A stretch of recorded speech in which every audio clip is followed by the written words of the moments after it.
the assistant head coach, former head coach of the Bucks, also coach of the wideouts for the Falcons, Raheem Morris. Raheem, how are you, buddy? Tiki and Tierney, what's happening? I'm doing great, man. It's good to be on the show. Great to be here talking with you guys.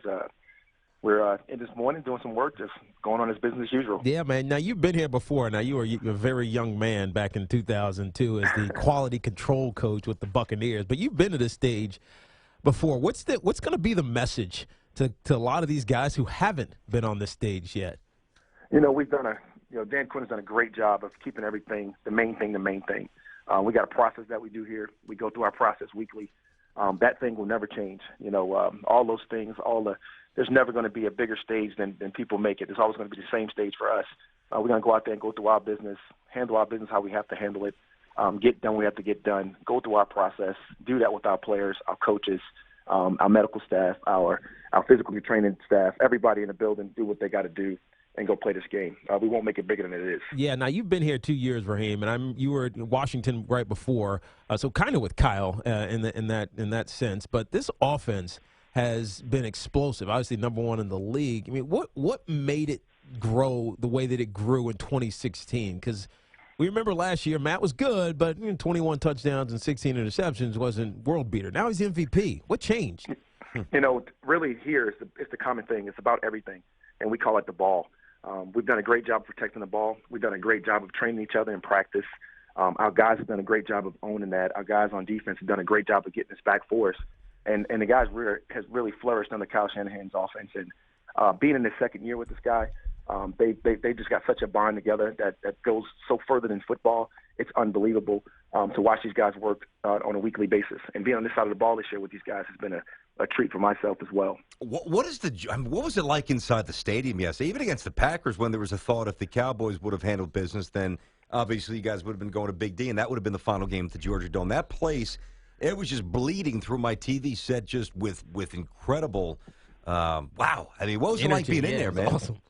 I mean, it was Atlanta yesterday. We had great energy. We had a star-studded event. We had everybody out that you can think of. Every rapper you've ever heard in the world from Atlanta was there. We had a ball. The fans were at an all-time high. I've never heard the Dome that loud.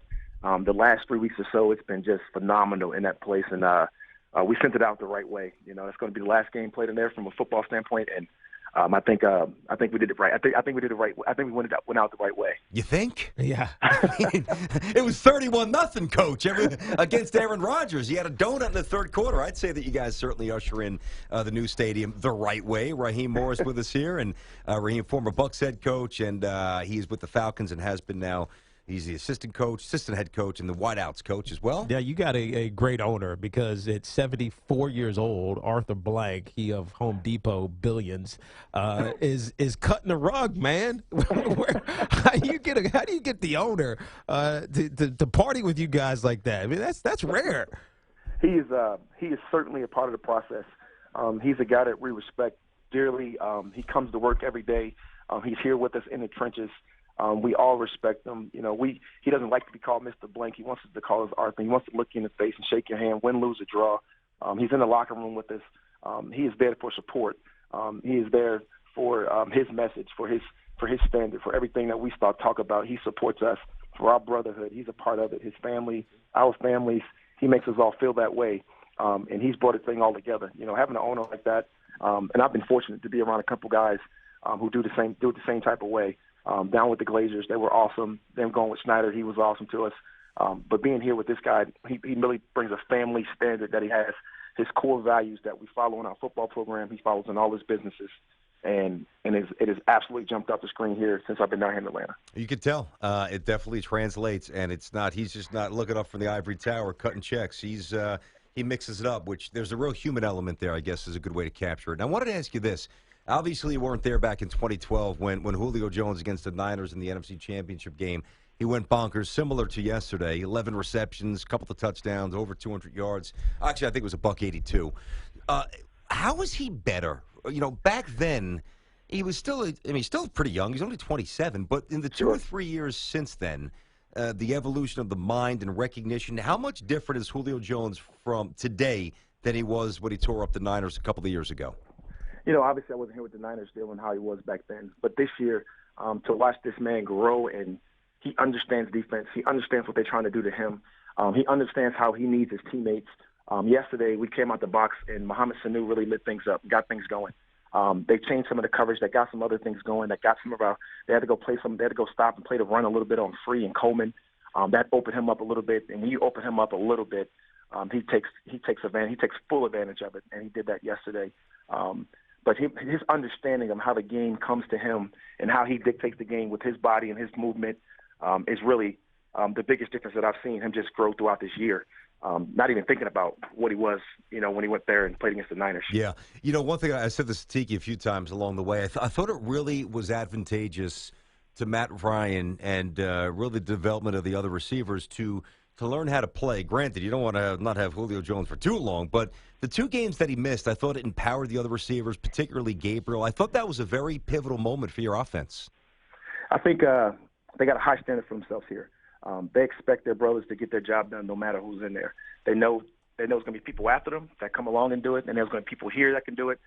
So whoever's in the game, they hold you up to that same high standard. And I think that's a part of why our guys have been able to flourish, no matter who goes out there, whether it's Alger Robinson, whether it's Taylor Gabriel, whether it's Justin Hardy, whoever steps on that field, whether it's Nick Williams for 1 week, whoever has a chance to go out there and play and line up in those positions, we expect the X to do what the X is supposed to do. We expect the Z to do what the Z is supposed to do.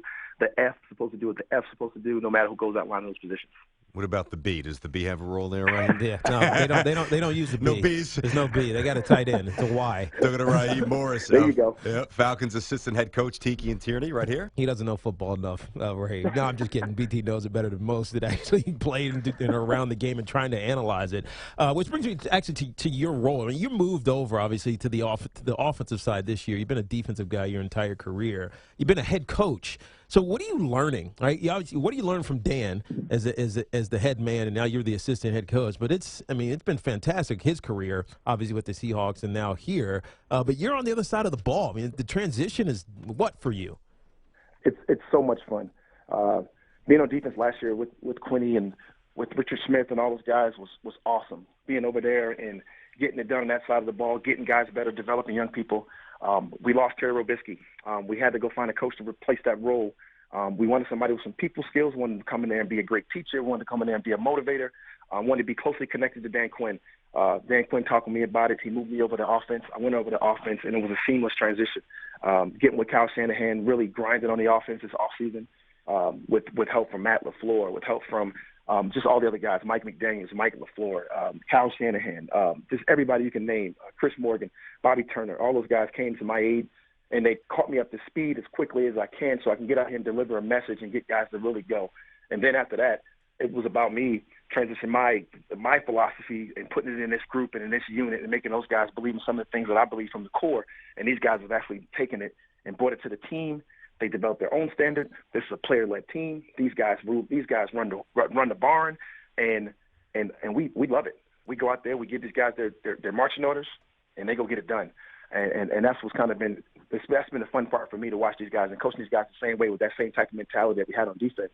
Has been really fun for me. Yeah, no, and you see it. It shows up in the production of your particular crew. Julio Jones with 1,400 yards in the regular season. Sanu had 650. Gabriel was almost 600. I mean, hell, your 2 running backs had almost 500 yards between the 2 of them. So you got it done in that regard. But with 2 weeks now left in this season, Coach, and Kyle Shanahan likely taking off and going to San Francisco. I mean, it's not in stone yet, but it's the rumor that's floating around. How are you guys keeping that distraction away from this team? Queen's done a great job. The first thing is the only fight that matters is the one that you're in. So that's the first motto that we have. And the only fight that we're in this week is with the New England Patriots. So that's the only fight that matters. The other way we go about this thing around here is because you're going to drift. It's human nature. If somebody's drifting, we got each other to bring each other back. I can go to Kyle Shanahan and bring up a play that I seen from the New England Patriots that we got to talk about. And that keeps you right on pace. If he sees me drifting, thinking about what the future may hold, then he brings me back. It's the same thing with Quinny, the same thing with all our coaches, the same thing with our players. We bring each other back. And that's how we keep that direction going in the right way, because there's only one fight that matters, and it's the one that's this week. But in your well, not this week, next week. You got a fight coming up we don't know about here, Coach. Are you going to scrap outside the bar? What do you got going? Knowing Rod, don't hold it against him. He's got the Pro Bowl coming up. That's true. Like anybody's going to watch that. All the good players aren't playing.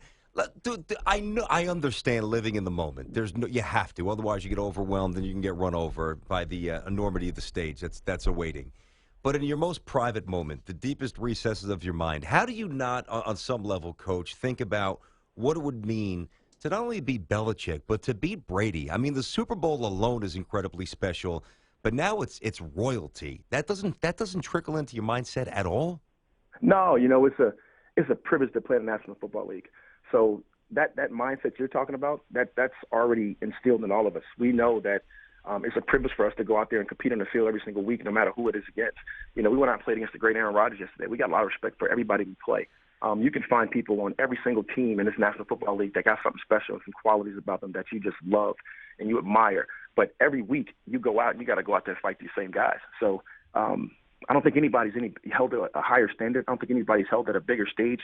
I just think it's just a privilege to play in this National Football League, and we definitely understand that. Yeah, now, before we get, I only got about a minute here, Raheem, but you are playing the Patriots, and it's early. You guys are still probably at 30,000 feet.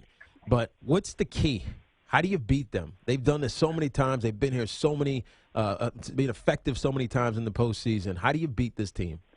At the end of the day, no matter who we're playing, it's always going to come back to us, and it's all about us, and it's always going to come back to the ball. We got to find a way to keep the ball in our hands, and we got to find a way to get the ball off of those guys. And that's generally who determines who wins or loses in this league, and we'll try to find a way to do that this week through the process. Look at him trying to keep it clean. No bulletin. Look at Eric B. and Raheem keeping it nice and clean here on the show. I got you, Coach. I know how you're operating, man. Yeah, back when they were head coach, it was Mike T. and Raheem, and they were fools with my brother down there in Tampa. And by the way, I can see why the Bucs hired Raheem Morris. Yeah. Incredibly engaging. And by the way, I mean, 30 seconds. We know what the aspiration is. You don't want to be, in this role forever, I would imagine. I mean, how do you think about, how do you juggle the now? Of course, you want to be a head coach again. I mean, how do you stack that up, Coach? Obviously, everybody dreams about getting to that spot, that goal, but you can miss some good stuff if you get out of the moment. Right now, I'm in this moment. I'm going to be the best receiver coach, assistant head coach that I can be for the Atlanta Falcons. And until that changes, that's what I'm going to do, and that's what I'm going to be. Great answer. Not bad advice to everybody out there. Great answer, man. All right, Coach. Appreciate you, Rob. All right, man. Thanks, pal. I got to go. You got it. Be good, brother. Hey, win that fight this week. See you later, buddy.